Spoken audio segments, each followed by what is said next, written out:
গাধাকে সৃষ্টি করার পর সৃষ্টিকর্তা গাধাকে বললেন, তুই আজীবন কঠোর পরিশ্রম করবি, অন্যের বোঝা বয়ে বেড়াবি, তোর মাথায় কোনো বুদ্ধি থাকবে না, তোর আয়ু দিলাম 50 বছর। তখন গাধা বলল, সে কি, আমি এত কষ্ট করে এতদিন বাঁচতে চাই না, দয়া করে আমার আয়ু কমিয়ে 20 বছর করে দিন। সৃষ্টিকর্তা বললেন, তাই দিলাম। তারপর কুকুরকে বলল, তুই হবি মানুষের সবথেকে বিশ্বস্ত বন্ধু, কিন্তু তুই মানুষের অবশিষ্ট খাবার খেয়ে বেঁচে থাকবি, তোর আয়ু হবে 30 বছর। তখন কুকুর সেটা শুনে সৃষ্টিকর্তাকে বলল, এটা 15 করান, এতদিন বাঁচতে চাই না আমি।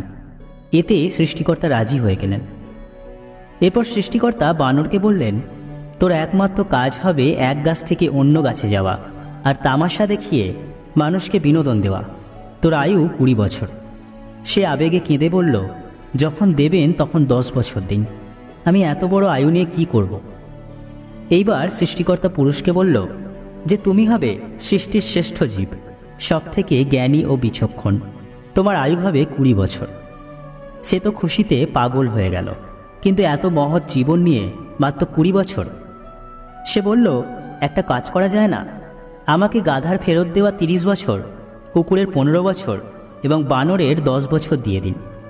সৃষ্টিকর্তা বললেন, নিজের ভালো পাগলেও বোঝে, তুই বুঝলি না, যা দিয়ে দিলাম।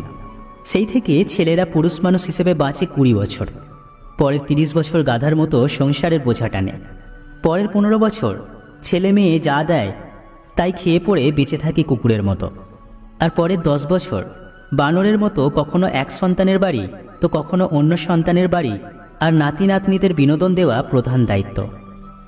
এটা একটা রূপক গল্প, এটা দিয়ে মানুষের জীবনের বিভিন্ন ধাপকে বোঝানো হয়েছে।